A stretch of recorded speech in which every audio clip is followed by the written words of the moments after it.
ఆయన ఏమన్నారంటే వాళ్ళ డాడీ పరిచర్యలో డైరెక్ట్గా స్టేజ్ ఎక్కేలేదు, బాత్రూంలో అడిగారు, ఏంటి చెప్పులు స్టాండ్ దగ్గర చెప్పులు చదివారు అన్నారు.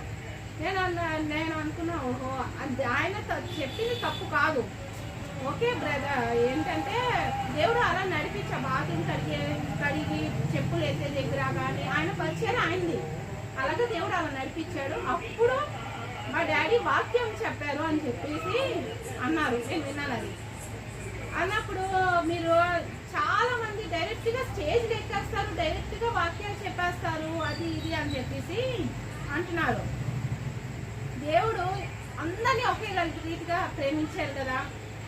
ఇప్పుడు వాళ్ళ డాడీ బాత్రూంలో కడిగినప్పుడు చెప్పులు స్టాండ్ దగ్గర చెప్పులు చదివినప్పుడు ఆయన తర్వాత వాక్యం దాకా దేవుడు తర్వాత నడిపించినప్పుడు మరి వాళ్ళ పిల్లలు కూడా చేయాలిగా, బాత్రూంలో కడగాలి, అది చేయాలి, ఇది చేయాలి, అన్నీ చేయాలి కదా.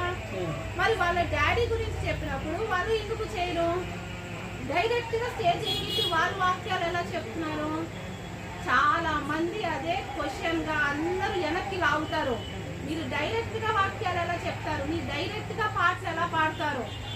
మీకు దేవుడు తలాంతి ఇవ్వలేదు కదా, మీరు ప్రార్థన ఎలా చేస్తారు? మీరు ఎలా స్వస్థత ప్రార్థన ఎలా చేస్తారు?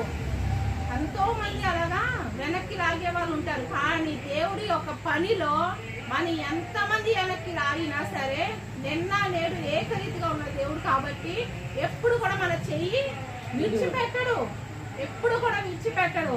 వెనక్కి లాగే వాళ్ళు చాలా మంది ఉంటారు. మీరు ఎలాగ చెప్తారు, మీరు ఎలాగ చేస్తారు అనేది.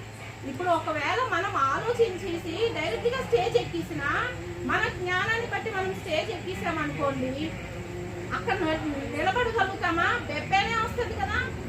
ఆయన కృప ఉంటేనే కదా, ఆయన నోటిని గోరగా వాడుకుంటేనే కదా మనం ఏదైనా రెండు మాటలు చెప్పగలుగుతాం.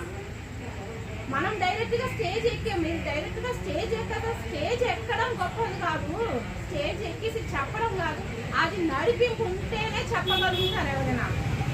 ఎంతో మంది వెనక్కి లాగే వాళ్ళు ఉంటారు. అయినా సరే మన ఉత్సాహంతో నీ పరిచర్య చేయాలి దేవా, నిన్ను ఘనపరచాలి.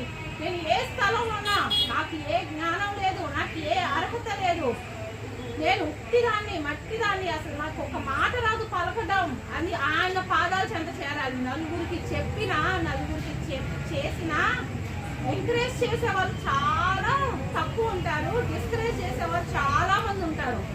కాబట్టి ఆయన పనిలో, ఆయన పరిచర్యలో, ఆయనకి చెప్పే విషయంలో కానీ ఆయన